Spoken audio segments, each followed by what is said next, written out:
All right, so get ready because we're about to dive into something really fascinating. Oh, I love a good deep dive. What are we looking at today? The history of human stupidity. Sounds promising. We'll be going through this book. It's called A Short Introduction to the History of Human Stupidity. Catchy. It was written by a guy named Walter B. Pitkin back in 1932. Okay. So, quite a while ago. Yeah, but trust me, it's still super relevant. Oh, even today. Oh yeah, especially today. I'm intrigued. Tell me more. Well, Pitkin wrote this back when things were kind of a mess. Economic turmoil, Right. lots of political tension, people feeling kind of lost. You sound familiar. Yeah, there are definitely some parallels to today's world. Exactly. And Pitkin, he argued that at the root of all these problems, these complex issues, there's this one common thread. Oh, what's that? Stupidity. Interesting. So he's basically saying that stupidity is the root of all evil. Well, maybe not all evil, but a lot of our problems, for sure. And he makes it clear it's not just about, lacking intelligence. Oh, okay. So it's more than just not being smart. Way more. He says even, really brilliant people can be incredibly stupid. Okay, I'm even more curious now. How does he define stupidity then? He says it's like an inability to adapt, to new situations successfully, So being inflexible. Kind of, yeah. It's like clinging to, routines and ideas that are comfortable and familiar. Even when they're not working anymore. Exactly. So that leads to, bad judgments, decisions that aren't in our best interest. Even though we might be smart enough to know better. Right. We get stuck in our ways and can't see beyond our own, limited perspective. He calls this a fixation, right?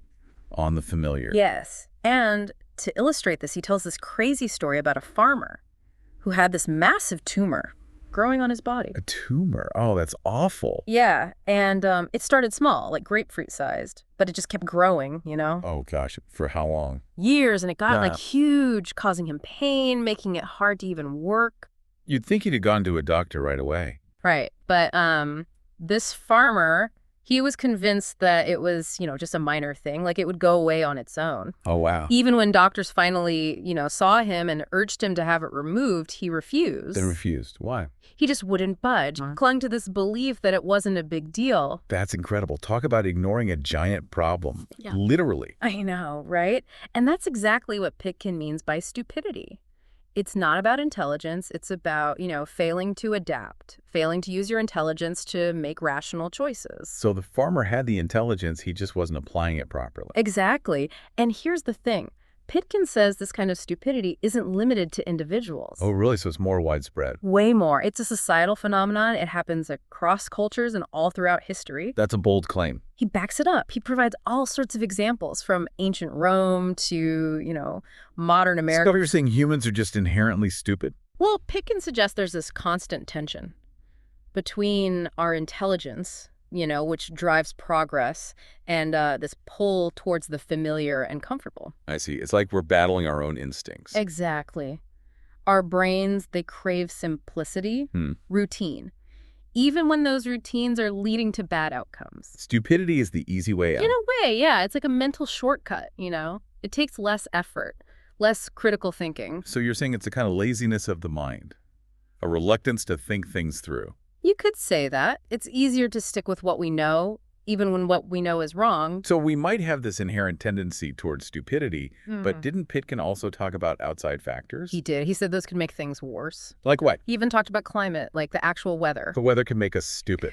Well, he argued that extreme heat and humidity could decrease mental sharpness. Really? Yeah. In one section, he talks about how people in, hotter climates tend to be more sluggish, physically and mentally. Well, I've certainly experienced that feeling of mental fog during a heat wave. Right. It makes you wonder how people get anything done in places where it's hot all the time. It does raise interesting questions about, global productivity and how climate can affect decision-making. Exactly. And he didn't just stop at climate. He also went into diet. Diet? You mean what we eat? Yeah. Like in one section, he criticized people who ate a lot of maize. He linked it to health problems. Oh, interesting. And he said it could decrease mental acuity, too.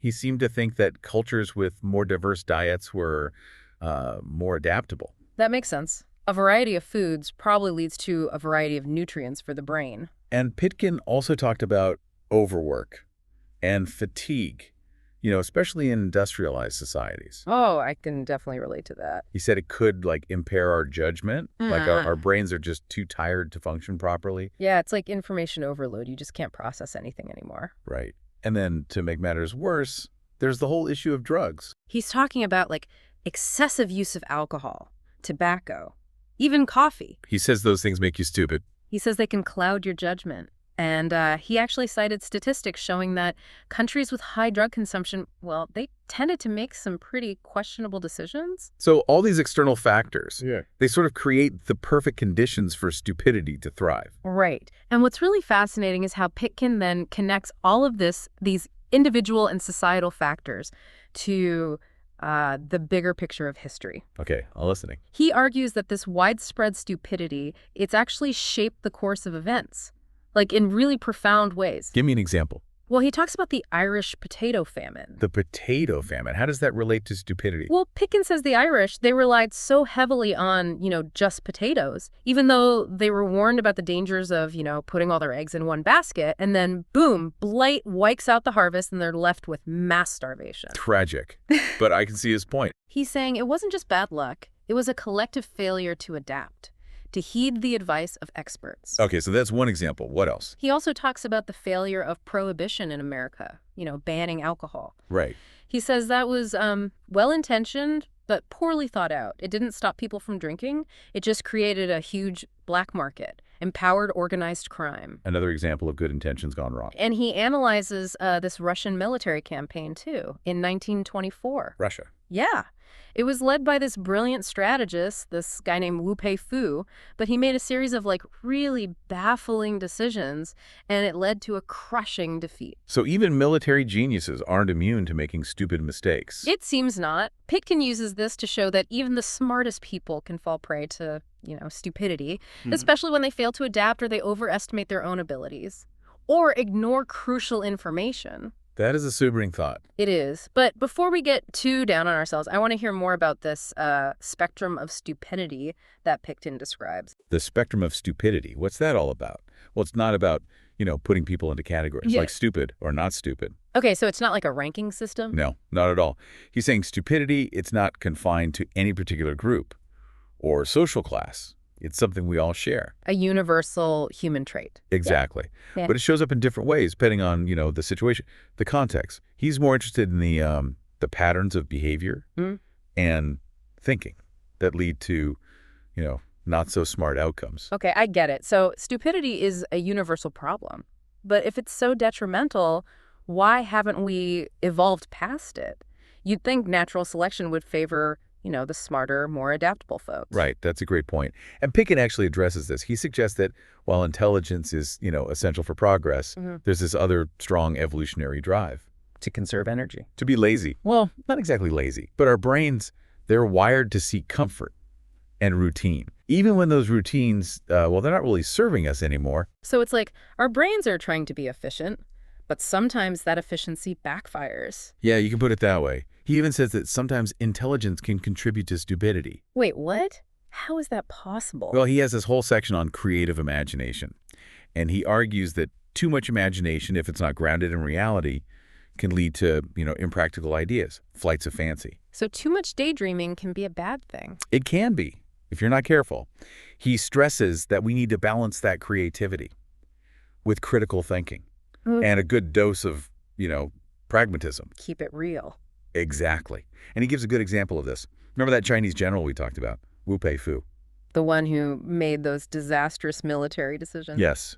He was known for his strategic brilliance. But during that campaign in 1924, he seemed to lose touch with reality. Like his ego got in the way. Could be. He ignored logistics, made these overly optimistic predictions, clung to tactics that were, outdated. It cost him big time. It's a classic case of how even the most brilliant minds can, make stupid mistakes. Especially when they let their pride get in the way. So it's a cautionary tale. Even geniuses can be stupid. Seems that way. Yeah. But Pitkin doesn't stop there. He also talks about how our senses, or rather limitations in our senses, can contribute to stupidity. Our senses? Like sight and hearing. Yes, he talks about people being half blind or half-eared, and he means that both literally and metaphorically. So not just physical limitation. Right. It's more about a lack of awareness, a failure to, really engage with all the information that's available. So we might miss important details. Exactly. And he also talks about reverie, which is basically getting lost in daydreams. Piecing out. Yeah. Yeah. And while imagination is important, he says too much daydreaming can make it hard to make good judgments. Because you're not really present. Right. And then he gets into language and how the words we use and how we use them can reveal a lot about our mental processes. Okay, so how does that tie into stupidity? Well, he says that imprecise language, cliches, oversimplifications, those can all make it harder to think critically. So the way we speak can actually make us stupider. He argues that it can. He even analyzes, specific languages, like Chinese and Bantu. Wow. To see how they might influence thought patterns? Yeah, and then he gets into math, or rather, a lack of mathematical understanding. Oh, no, math was never my strong suit. Does that mean I'm stupid? No, not at all. He's not saying everyone who dislikes math is stupid. He's saying that a basic grasp of numbers and, logical relationships is important for making good decisions. Okay, so basic math skills. Right. Things like, calculating percentages, understanding statistics. Everyday math. Yeah, because without that, he argues, we're more likely to fall for, propaganda, marketing tricks, financial scams. That's a good point. It's like we need that math literacy to protect ourselves. Exactly. And it all goes back to his main point about stupidity being a failure to apply intelligence effectively. So it's not just about how smart you are. It's about how you use that intelligence. Right. And he talks about all sorts of factors that can influence our ability to do that, like climate, diet, fatigue, drugs, even language. But what about solutions? Does he offer any hope for, becoming less stupid? Well, that's where things get a bit more complicated. He actually looks at different attempts throughout history to address stupidity, like education, social reforms, even eugenics. Eugenics, that sounds pretty extreme. It is, and Pitkin himself, he criticizes those kinds of approaches. He says they oversimplify the problem. So if those drastic measures aren't the answer, what is? Are we just stuck with stupidity forever? Well, he doesn't give us a simple answer, but I think his work points us in the right direction. He really stresses the importance of self-awareness as a starting point. Self-awareness, you keep coming back to that. But what does that actually look like? It's about being able to recognize those moments when we're, maybe not thinking as clearly as we could be. So when we're being stupid, well, he doesn't use that word exactly, but he talks about these cyclops moments where we're so focused on one thing that we miss the bigger picture. Like tunnel vision. Yeah, exactly. We get blinded by our own biases, assumptions, and we fail to see, all the angles. So self-awareness is about recognizing those blind spots. But how do we actually do that? Well, Pitkin suggests that one way is to really delve into history. History. Yeah. He says that by studying past mistakes, both our own and, those of others, we can start to see those patterns, the ones that lead to those less than intelligent outcomes. So learn from the past so we don't repeat it. Exactly. But it's not just about memorizing facts and dates. It's about analyzing those events, figuring out, what went wrong, and then seeing if those same patterns are playing out in our own lives. So apply those lessons to the present. But even then, even if we're trying to be self-aware, it's hard to break out of those old habits, those ways of thinking. Oh, absolutely. Pitkin acknowledges that. He says overcoming stupidity is a constant battle. A lifelong struggle. Yeah, you could say that. It takes vigilance, you know, a willingness to question yourself, and a commitment to always keep learning. So it's a process, not a destination. Right. And he suggests that one way to do this is to actively seek out different viewpoints, challenge your own beliefs. Don't just stay in your echo chamber. Exactly. Yeah. It's easy to surround yourself with people who agree with you. But Pitkin says that true intelligence lies in engaging with ideas that are different from your own, even if they make you uncomfortable. Because that's how we grow. Exactly. It's through that friction, that intellectual friction, that we can really sharpen our thinking. So be open to new information, even if it challenges what you think you know. But there's so much information out there these days. How do we even know what's true anymore? That's where critical thinking skills come in. We need to be able to, evaluate information, separate fact from fiction, and recognize when our own biases are clouding our judgment. Be our own fact checkers. Pretty much. We can't just accept everything we hear or read at face value, especially these days. So overcoming stupidity, it's not just about, knowing more stuff. It's about having the right mindset, being curious, skeptical, questioning everything. I think that's a really good way to put it. Pitkin doesn't, give us all the answers, but he gives us a framework for thinking about these things. It's been a fascinating deep dive, a bit humbling, to be honest, but definitely eye-opening. I agree. It's a good reminder that intelligence alone isn't enough. We need more than that. We need to be willing to challenge ourselves and each other, to think critically, to be open to new ideas, and to, strive for wisdom, not just knowledge. Well said. And I think that's a good place to wrap things up. We've given everyone a lot to think about. They have. So thank you for joining us on this deep dive into the history of human stupidity. We hope you found it thought-provoking and maybe even, a little bit inspiring. Until next time, stay curious and keep those minds sharp.